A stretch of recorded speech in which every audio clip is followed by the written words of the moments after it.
Bonjour à tous, nous voici donc au numéro 38. Numéro 38 qui a la particularité en fait d'avoir comporté des pièces qui n'étaient pas conformes suivant le cahier des charges d'Altaïa et qui en fait ne permettaient pas un montage efficient. Donc ces pièces relivrées, il a fallu attendre le numéro 44 pour les avoir. Donc la notice est claire comme d'habitude, d'autant plus que sur ce montage là il va falloir faire quand même un petit peu attention de ne pas se mélanger les câbles, hein, parce que c'est voilà. Donc il y a dans le livrable, on avait donc deux roues dentées qui ne sont pas identifiées droite-gauche. En fait ça n'a guère d'importance pour ce montage là. Deux fixations de moteur qui elles sont référencées droite et gauche. Là on a la référence droite. Et donc des sachets de câbles, 4, avec des repérages. Donc là, il faudra mieux pas se mélanger une fois que les sachets sont ouverts. Ou alors les ouvrir comme moi au fur et à mesure. Donc les traditionnels vis, EM, LM et DP. Et donc la petite mise en garde du numéro 38. Donc comme je suis abonné, en fait, il a fallu que j'attende le numéro 44 et le colis correspondant. Alors pour ces pièces qui ont été refaites, c'est vraiment, ça a été fait à la serpette, hein. En fait, quand on voit les anciennes références et les nouvelles, elles sont quasiment identiques, sauf à l'extrémité, là où on voit d'ailleurs sur le livrable du numéro 44 que ça a été coupé à la hache. Mais enfin bon. C'est efficace, mais ça n'a pas été une pièce remoulée, ça a été une pièce bidouillée.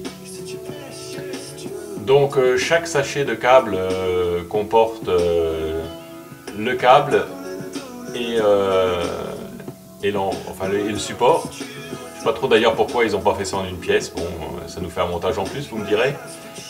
Donc les pièces sont bien référencées. Donc là on est sur un positionnement de curseur gauche-droit. Donc il suffit de visser.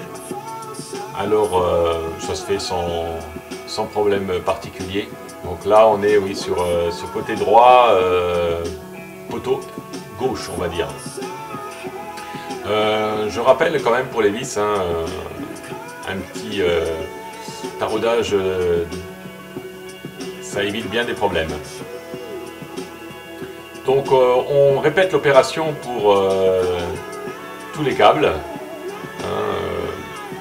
en les ouvrant un par un et en faisant le montage au fur et à mesure. Il y a peu de chances de se tromper. Bien récupérer les pièces qui ont été modifiées.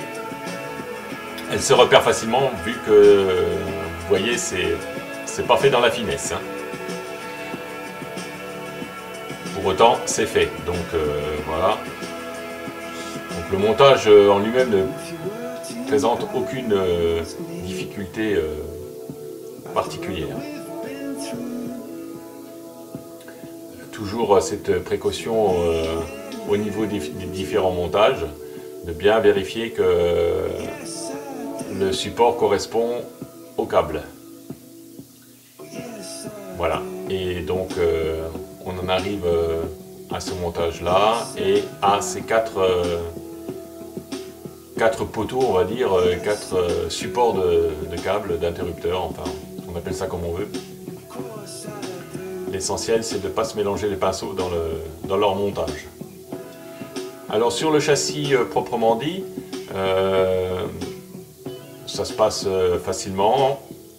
Les notices sont quand même relativement bien faites, hein, donc en suivant les explications pas à pas, il n'y a pas de risque de se tromper. Donc là encore une fois, bon, ça se visse sur le châssis. Si on prend la précaution de mettre les vis au départ, enfin de refaire le filetage, il n'y a pas de souci particulier. Donc là on vérifie toujours bien que le montage est correct par rapport à la notice et il y a peu de chances de se tromper. Donc il n'y a pas de difficulté, hein, c'est simplement du montage. C'est assez plaisant à faire, hein. Moi j'aime bien faire ce type de montage avec un peu de visserie, un peu de...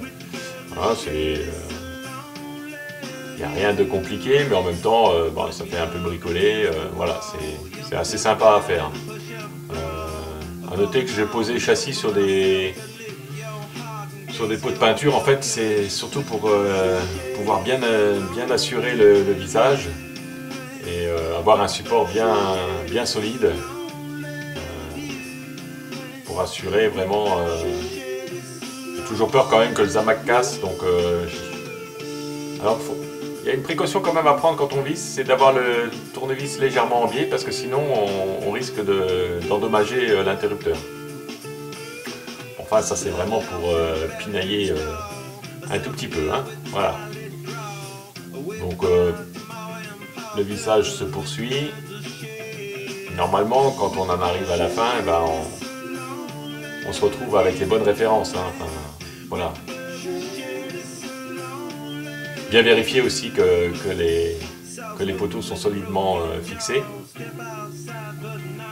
Pas une vis cassée, pas de... Alors toujours mon petit tournevis aimanté là, ça permet, vous voyez quand même, enfin si j'ai laissé ces bouts de film là, c'est pour montrer que parfois c'est un peu exigu et qu'il faut s'armer souvent de patience, mais la patience est une force qui permet d'arriver à pas mal de résultats et en plus c'est encore gratuit.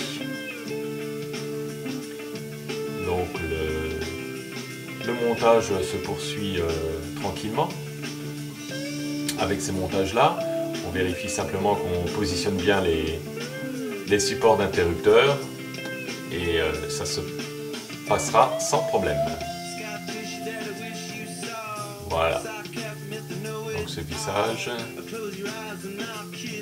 j'ai toujours vérifié que c'était bon. Alors là, il nous donne une piste de mettre la roue dentée avant de fixer le support. Moi j'ai d'abord mis la roue dentée, j'ai fixé le support ensuite. C'est bien plus simple, ça évite de se prendre la tête pour passer la roue parce que c'est pas forcément évident. Voilà un petit détail. Alors ce que j'ai remarqué par contre, c'est que malgré les pièces qui nous ont été refournies, eh ben, la dent a tendance à être vraiment très près, voire à frotter contre un des mâts qui supportent l'interrupteur. Donc là, ben, je suis réintervenu avec un petit cutter. Là, on voit bien, hein, j'étais obligé quand même d'enlever un petit peu de matière parce que sinon, ben, la roue frottait, quoi. Donc malgré la relivraison, eh ben, sur mon montage, c'était pas encore tout à fait satisfaisant. Et je pense qu'il vaut mieux voir les choses à ce moment-là qu'avant. Voilà, donc ça c'est la fin du montage 38. Un montage assez long, mais voilà, le système commence à prendre forme. Pas sûr qu'il soit suffisant pour lever la voiture, mais enfin ça c'est une autre histoire, on en reparlera. Donc le plus c'est un montage intéressant, les moins c'est pièces relivrées bâclées, nécessite encore des ajustements et va-t-elle fonctionner? Das ist a question.